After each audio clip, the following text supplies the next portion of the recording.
despite President Trump's talk of a potential deal. Mohammad Bagher Ghalibaf says his country's forces are ready to rain fire on any invading troops. All right, we're live in Amman, Jordan, Beirut, Kuwait City, Baghdad, and Tehran.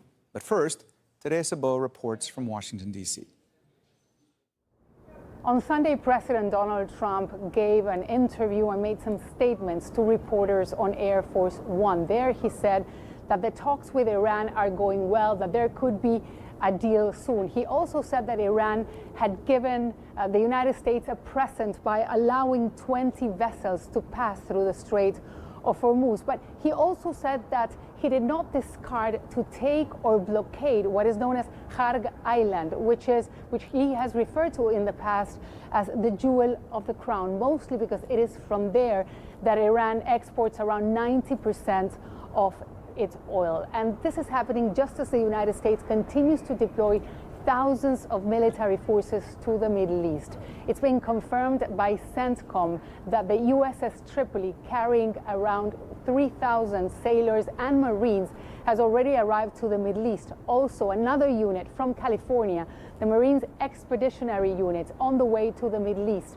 And the 82nd Airborne Division, a rapid response unit that can be deployed in around 24 hours anywhere in the world, is supposed to be arriving also to the region. So while all of this talks about the military deployments in the Middle East, this raises the issue of putting boots on the ground, something that is very unpopular here in the United States. It reminds many people here of the wars in Iraq and in Afghanistan, of these endless wars that Trump had promised he would not get involved in. So as these discussions are ongoing until now, what we know is that many are afraid of the consequences if the United States carries out a ground operation. However, the Washington Post today said that the Pentagon is getting ready for what it could be ground operations in Iran involving Kharg Islands and Iran's coastline, just as the U.S. president mentioned during his interview with the Financial Times.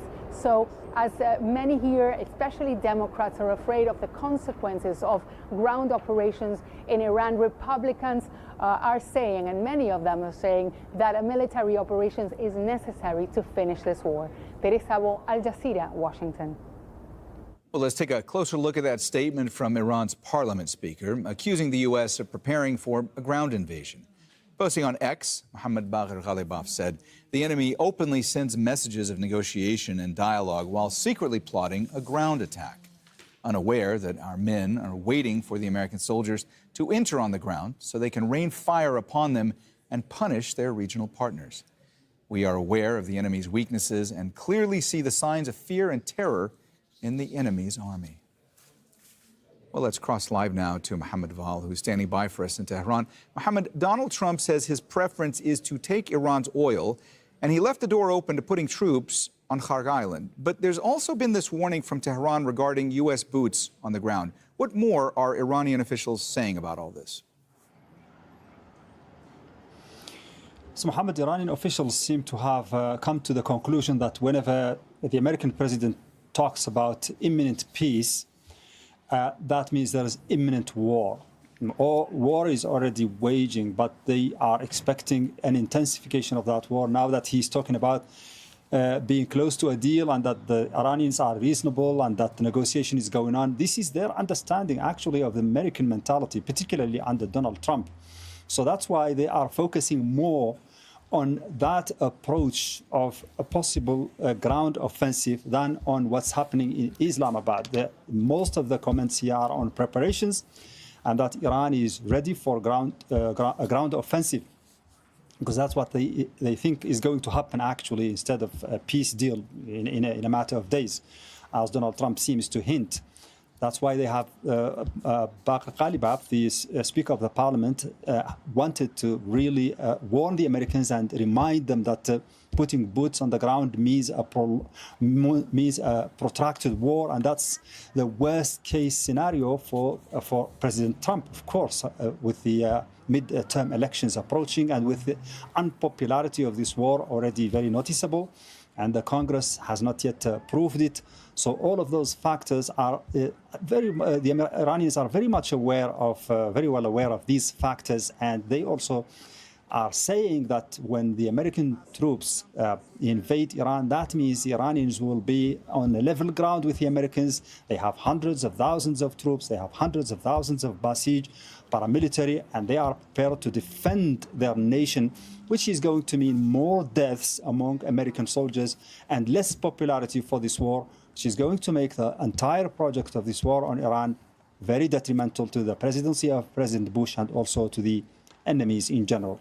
And Mohammed, I also want to ask you about these reports that a petrochemical plant has been targeted in Tabriz. What more can you tell us about that incident? Yes, overnight that petrochemical plant was hit and partly damaged. There was panic among the population that it might leak some toxic waste and so on. But then the authorities have reassured the population that they are putting that fire out, and that's what they have confirmed. Just a while ago, they said the fire has been put out and there was no leakage that could harm the population.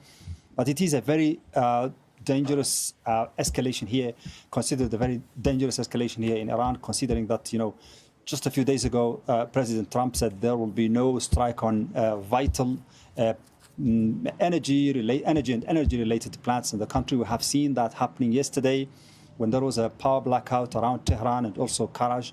It took hours and hours for the authorities in charge to restore electricity to those areas, which means that the President Trump has violated, him or the Israelis have violated that understanding between the two sides, and they are assessing the amount of that damage that's being inflicted to the power and power-related facilities and also other infrastructure, by the way, and promising to deal in kind and to retaliate against Israel and the Americans, and also even across the region, which is something that they say is underway. Yesterday, we have seen that strike on a chemical plant in Israel, and more has also been reported across the region yesterday when they struck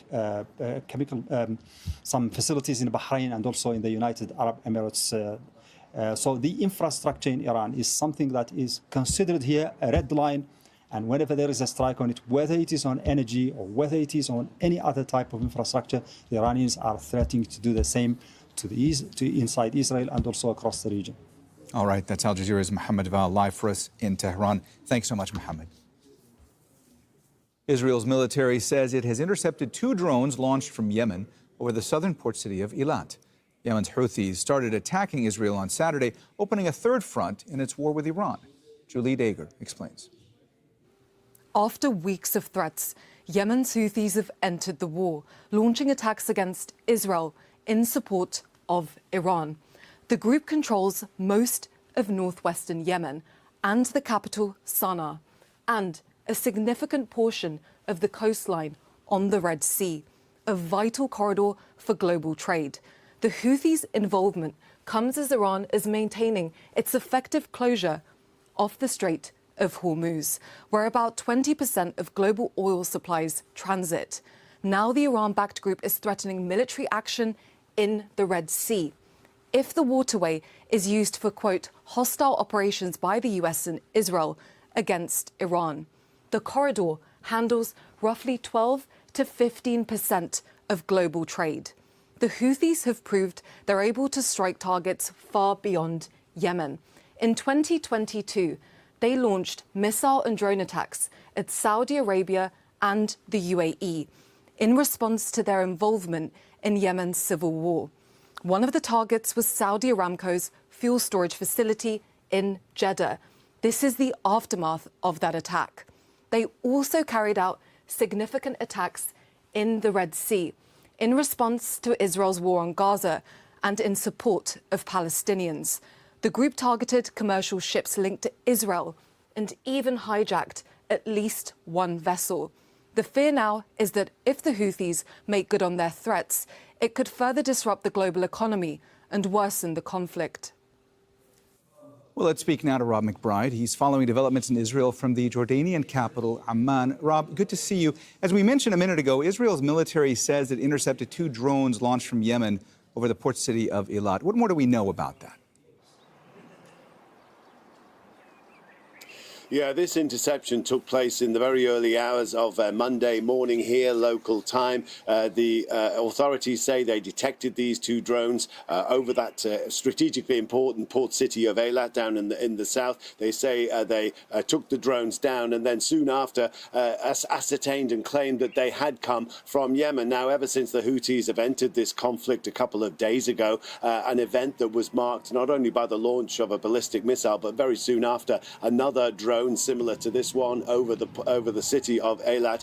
The military and especially air defences have known that they have now engaged on a third front, have been looking southwards to see what has been coming from Yemen. But all throughout Sunday and now through the nighttime hours into Monday morning here, they've also been engaged very heavily on both of those other fronts, especially in the north. As always, there have been sirens being sounded in northern towns and communities on the border with Lebanon as this war increases, with Israeli troops going in there and engaging with Hezbollah. Often those sirens followed by rocket fire coming across. And also we saw in the early hours of the morning 5 rockets being fired at the northern port city of Haifa. The authorities say all of those were intercepted. And then, of course, coming from the east is the ongoing missile threat from Iran. Throughout Sunday, the authorities say they dealt with a total of around a dozen incoming missiles, most of them directed at the south, at the Negev, and particularly Beersheba, where we saw the most consequential and significant strike of the day. That was on the chemical plant that resulted in that fire and explosion, which has concerned authorities given the sensitivity of that area, and also the fact that so many other chemical plants are based there, and the potential that both sides, both Israel and Iran, could be escalating the scope of their targets to look at wider, broader infrastructure in both countries. Mohammed.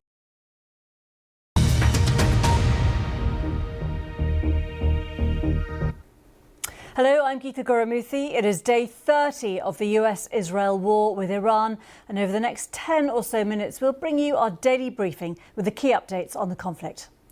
Let's start with some of today's main developments. Iran's parliament speaker accuses the United States of secretly plotting an invasion after reports the US may put troops on the ground. US Central Command has confirmed the warship USS Tripoli has arrived in the region with around 3,500 military personnel. An industrial site in southern Israel is on fire after an Iranian missile attack. The military says that was caused by missile shrapnel. Tehran threatens to strike American and Israeli universities in the region after 2 Iranian universities were hit in the past 24 hours. The funeral for 3 Lebanese journalists killed in an Israeli strike is held in Beirut. Well, as the war enters its 5th week, there is growing speculation that US ground troops may be deployed in Iran, a move that would significantly raise the stakes. A report from the Washington Post says the Pentagon is preparing for weeks of ground operations. On that, Tehran has responded, accusing Washington of secretly plotting a ground invasion and threatening to, quote, rain fire on US soldiers. Well, with me, preparing for weeks of ground operations. On that, Tehran has responded, accusing Washington of secretly plotting a ground invasion and threatening to, quote, rain fire on US soldiers. Well, with me is the BBC Persian's Paham Gabouri. Paham, tell us more about the regime's response so far to the current reports. Iranian Parliament Speaker Ghalibaf has said that his message was a message of defiance. He has said that, as you said, there's going to be fire raining on American soldiers. We're waiting for them, actually, in Iran, if there is a ground invasion. But right now, the most important development is that the war has entered into a new phase, that each side is targeting the infrastructures, and that can have dire consequences for the parties involved and also for the world's economy.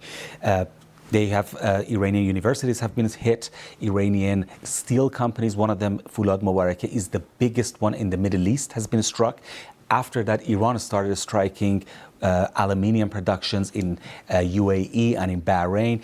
And then now we are hearing that universities are being struck. Iran is threatening to strike universities. So this is one thing that is extremely dangerous, and we are entering uncharted territories. The other thing is the Strait of Hormuz and those waterways. Not only the Strait of Hormuz is now blocked, but Houthis also joined the war, and they are threatening to block Strait of Bab el-Mandab, which is another important waterway. And if they do that, that can add to the pressure on Donald Trump and the American administration. However, this strategy has worked for Iran so far, but it may backfire because Iranians are dealing with a president who is known for being unpredictable. So we do not know what he's going to do afterwards. Faham Ghabouri, thank you very much indeed for being with us. Speculation about US soldiers on Iranian soil has been fueled by the arrival of an American warship in the region carrying about 3,500 sailors and Marines. The USS Tripoli, an amphibian assault ship, arrived on Saturday, adding to the growing US military presence in the Gulf. The BBC's contacted the White House and the Pentagon for comment. The Trump administration's messaging has been mixed and often at odds with US actions in the region. Well, our correspondent Simi Jaloso is in Washington. Simi, just tell us more about what the US administration is saying about the possibility of troops being used on the ground. Well, as you've mentioned, Geeta, the USS Tripoli, which is an amphibious assault ship that carries a unit of 3,500 Marines and sailors, arrived in the Middle East on Friday. We also know paratroopers from the 82nd Airborne Division have been deployed to the Middle East. So it's clear that the US is ramping up its military presence in the Gulf. When asked about this, the Secretary of State, Marco Rubio, said that this is all about giving President Trump as many military options as possible, and has said that the US can achieve its objectives in the Middle East and in its war against Iran without the use of ground troops. Last week, President Trump said he wouldn't deploy ground troops, but he also said even if he were to, he wouldn't say. Now, it isn't clear whether this is a sort of tactic being used by the US to put pressure on Iran amidst talks, or whether this is a sign of a possible escalation, potential raids along Iran's shoreline near the Strait of Hormuz, or potential seizure of Hague Island. This is an administration that has dithered between saying that the war could wind down and then saying or threatening to amplify it. But what is clear is that here in the US, talks of ground troops being introduced to this war is sowing division amongst Republicans who have largely supported President Trump since the start of the war. But they say one thing that they will not support is having boots on the ground. And they also feel that there isn't a clear strategy on how the US will exit this war. Simi Jaloso in Washington, thank you.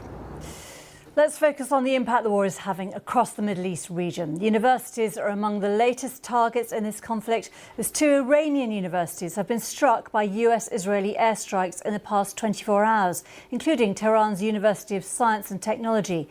Iran's Revolutionary Guards have threatened to retaliate by striking regional universities unless the US condemns the bombings by Tuesday. Meanwhile, the Gulf region has seen repeated attacks, including a major infrastructure. Here's our correspondent Katie Watson in Doha. It's the beginning of a new working week here in Qatar, as well as the wider Gulf, and already it started with the region coming under quite a few attacks. So in Saudi, they've intercepted 10 drones. The UAE says that their air defence systems have been actively engaging with missiles and with drones. An aluminium plant in Abu Dhabi, UAE, was also attacked, as well as another one in Bahrain. Now here in Qatar, they say they've also been engaging with drones, and a TV station owned by a Qatari company that was based in Tehran was also attacked. We don't know whether it was targeted and who is responsible, but this is a part of the Middle East that has long felt very isolated from the conflict elsewhere in the region, but it's very much being drawn into it right now. On the diplomatic front, foreign ministers from Turkey, Egypt, Saudi Arabia and Pakistan are meeting in Islamabad to discuss a potential de-escalation in the Middle East. It comes as Iran has agreed to allow 20 more ships to pass through the Strait of Hormuz. Our Pakistan correspondent Caroline Davis has more from Islamabad. The foreign ministers will meet here to discuss de-escalation in the Middle East. Overnight, we heard from Pakistan's foreign minister who said that Pakistan had agreed with Iran to allow the safe transit of 20 ships flagged under Pakistan through the Strait of Hormuz. Now, he referred to this as a harbinger of peace, something to try to build on in the course of this process. And we know that Pakistan has played an intermediary role between the US and Iran, passing messages back and forth between the two. We know that Pakistan has also offered to host talks between the US and Iran, were both sides to want to be involved. However, at the moment, we've not heard anything from Iran about whether they view this in the same terms, and there is no indication at the moment that the US and Iran are going to be involved in any talks, whether here or elsewhere. Now, the big question for the foreign ministers from Pakistan, Saudi Arabia, Egypt and Turkey that are meeting here is whether they can make any meaningful progress, particularly at a point when the demands in public from the US and from Iran seem completely incompatible. Now, Israel's Prime Minister Benjamin Netanyahu says that he's ordered the Israeli army to expand a buffer zone it's created in southern Lebanon. Earlier in the day, hundreds of people gathered for the funeral of 3 Lebanese journalists killed in a targeted Israeli airstrike on Saturday. Our Middle East correspondent Hugo Bechega has more. A lot of people have come here, despite the heavy rain, to pay their final respects. There's been a lot of commotion, a lot of anger in this country, criticism and condemnation of Israel over this attack. The Lebanese president, Joseph Aoun, has condemned this attack as a blatant crime, saying that it was in breach of international law by targeting reporters. Ali Shaeb was a well-known journalist for Al Mana, which is the television station owned by, saying that it was in breach of international law by targeting reporters. Ali Shaeb was a well-known journalist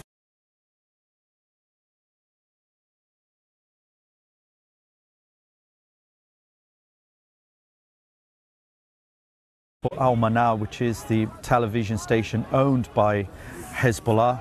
And the Israeli military said he was an intelligence operative for Hezbollah, even though he hasn't provided any evidence to support the claim that he had a military role within the organization.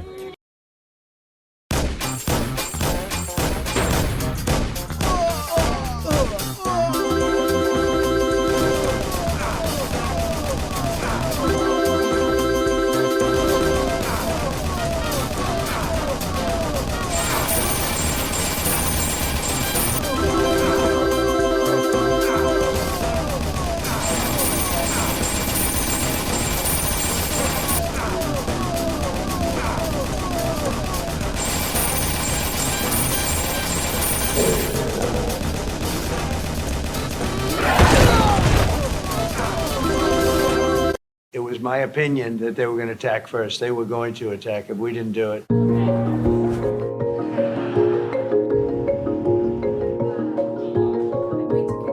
It was my opinion that they were going to attack first. They were going to attack if we didn't do it.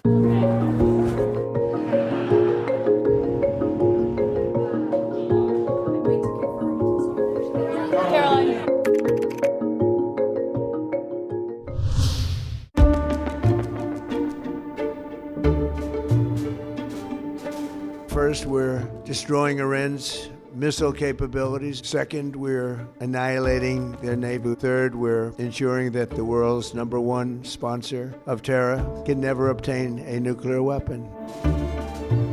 He said that these strikes against Iran by the United States could go on for 4 to 5 more weeks. There was something else that stood out about the president's remarks. See that nice drape? He quickly shifted from talking about the war in Iran to talking about the construction of his ballroom happening just behind him. We hadn't yet heard from the president in person on camera until earlier today. He began his remarks by talking about what his objectives are in Iran. It's obviously incredibly important, given what we've heard from his other top officials in the last 36 hours or so on what exactly they are trying to achieve in Iran and how long that could take. The United States is now urging U.S. citizens throughout the Middle East to leave now. Is it clear to you, based on what we've heard from the administration, why the United States is at war with Iran right now? Of course it's not clear. The objectives that they have laid out cannot be achieved in 4 days, 4 months, or 4 years. This is a growing crisis of incoherence and incompetence at the White House.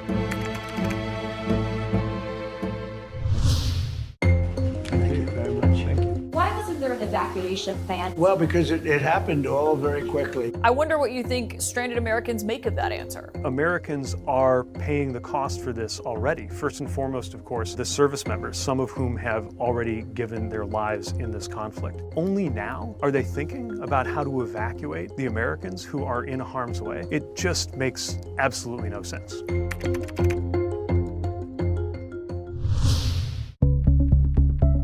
We've taken control of Iran's airspace and waterways. But when a few drones get through or tragic things happen, it's front page news. I get it, the press only wants to make the president look bad, but try for once to report the reality.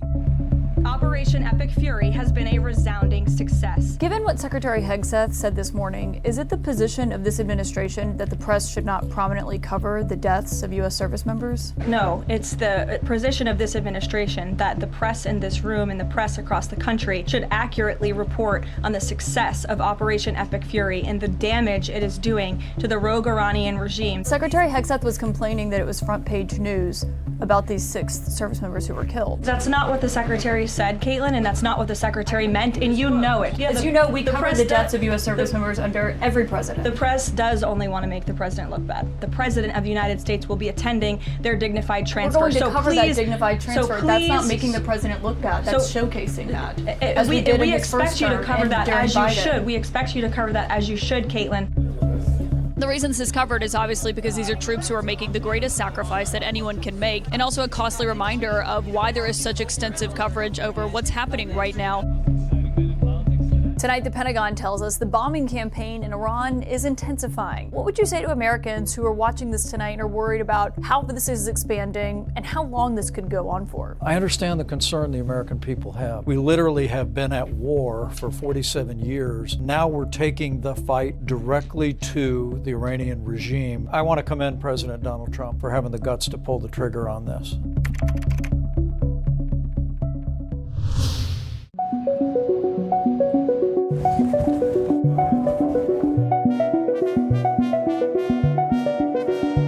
The United States military, together with the wonderful Israeli partners, continues to totally demolish the enemy far ahead of schedule. They're saying, how do we make a deal? I said, you're being a little bit late. Mr. President, why Markwayne Mullin? Why Markwayne Mullin, Mr. President?